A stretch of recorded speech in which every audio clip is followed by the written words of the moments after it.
Yes, well, you already touched a bit about, your role in your community about promoting vocations. But I also wanted to take the time to kind of hear about your own vocation story.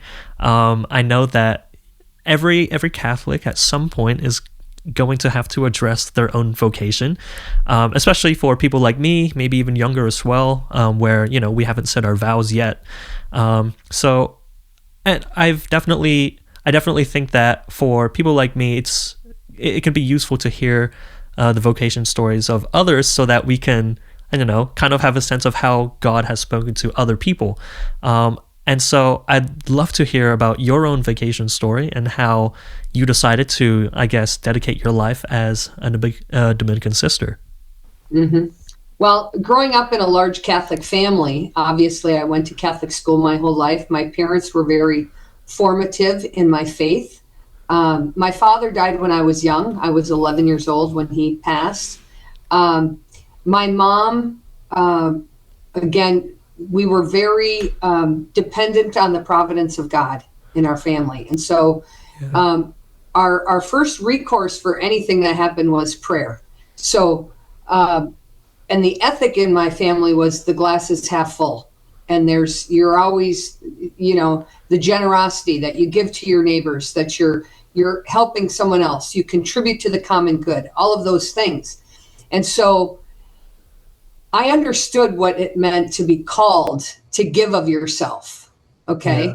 Yeah. Especially as the youngest of 10, because, my life was not my own in a sense of you participated. I was part of a team, right? And so we all really band together in a special way after my dad died. I was 11, my oldest brother would have been 25. So all of that, being said, then as I continued through junior high and high school and became more of a competitive athlete, because I love sports. I mean, that was a God-given gift and talent for me.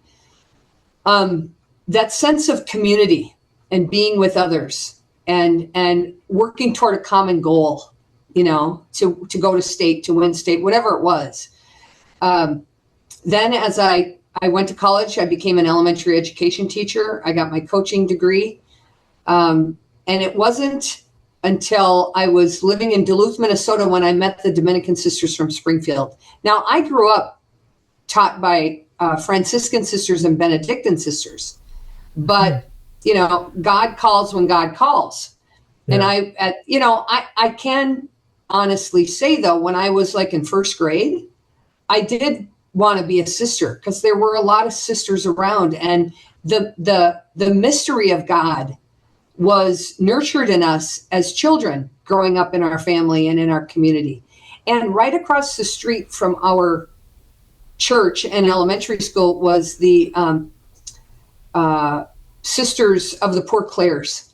So, and they had a wall around their property. They're still there. They moved there in 1968. And so when I go home for my home visits now, I usually go to mass there with my brother to the Poor Clare Monastery. So I had a lot of witnesses around me of what it meant to give your life and to live in a noble way, listening to God and being selfless. I mean, being an athlete and wanting to do something great on the playing field, as I grew up and was in college, it was like, okay, now God was asking that of my spirit.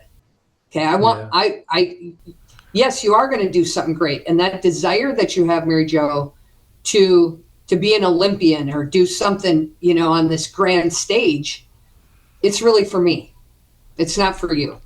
And so when I made a retreat here in Springfield, Illinois, after I met the Dominican Sisters of Springfield, Kina, I didn't come to Springfield to think of being a sister. I came because one of the sisters was moving back to Illinois. And because I worked at the school and she and I were friends, I agreed to drive her with some of her things to central Illinois. And we were close enough here to the mother house that we made a visit. Now, as I look back, I never thought of this until within the last couple of years. But she probably had all of that kind of figured out in her own mind because there was a retreat going on that weekend. So she probably planned all that because they did say they thought the sisters there at the school thought I had a vocation. Wow. And so when I moved Sister Anita here to Central Illinois and we came to visit, I participated in the discernment retreat. It was for married, single, or religious. And, you know, I listened to the talks, I went to prayers, I had mass, you know, all of those things. And I started to feel this fire in me that was much bigger than the fire I had for sports. Wow. You know, it was like God was calling me to play on a much bigger stage, so to speak. Yeah. And I grew up knowing that I was loved by God, knowing I was loved by God. I mean, we had crucifixes in every room of the house. We prayed the rosary together as a family in May and October. And, but that weekend, I felt something in me that changed everything. It was like, okay, now I feel loved by God. Like God created me for something more. Wow. And has given me these gifts. And I felt drawn to respond in a way that was just like not holding anything back, you know, and I could hear the thing that was the hardest to give up, Kino, was having my own children. And I heard God say, you know what, you will have the children you desire and even more. You know, like God is a God of abundance, right? And so I said yes in faith to the call. I mean, I was also training to run a half marathon in Duluth. And during my morning runs, the grass was greener, the sky was bluer. It was like every song I was listening to was like a love affair between God and me, calling me into a deeper relationship with Christ. And I was just hungry for living into my potential, because I was here for a visit, but then of course I went back to Duluth. Okay, I went back home, and where I was living at the time, and I knew that I had to be here. It was like everything about me becoming my best self was here. Wow.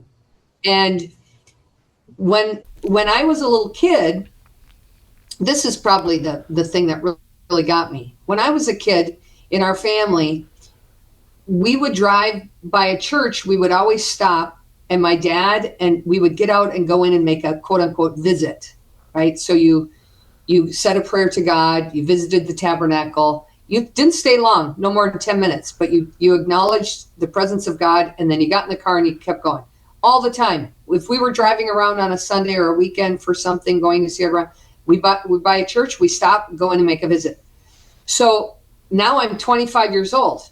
And I'm visiting this place for the first time. And we go into the chapel the very first day I get here. We go to see, it's a beautiful chapel. You can look up Dominican Sisters of Springfield, Illinois, and look up our chapel, and you'll understand what I'm talking about. Really high, I'm thinking of a small chapel. High ceilings, stained glass windows, mosaic of all the Dominican saints, this profound crucifix with the statue of Dominic and Catherine on either side. And I'm just taking it all in like, wow, this is so beautiful.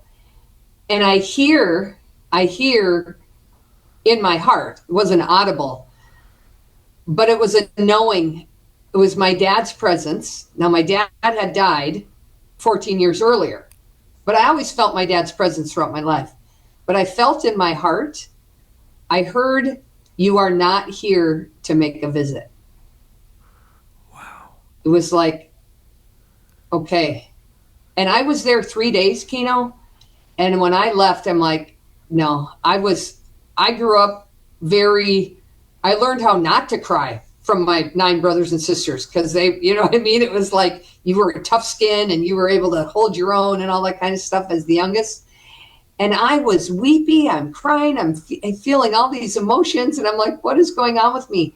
And yeah, God just was touching my heart. And it was like a great adventure. Like God wanted to use me, and I allowed that.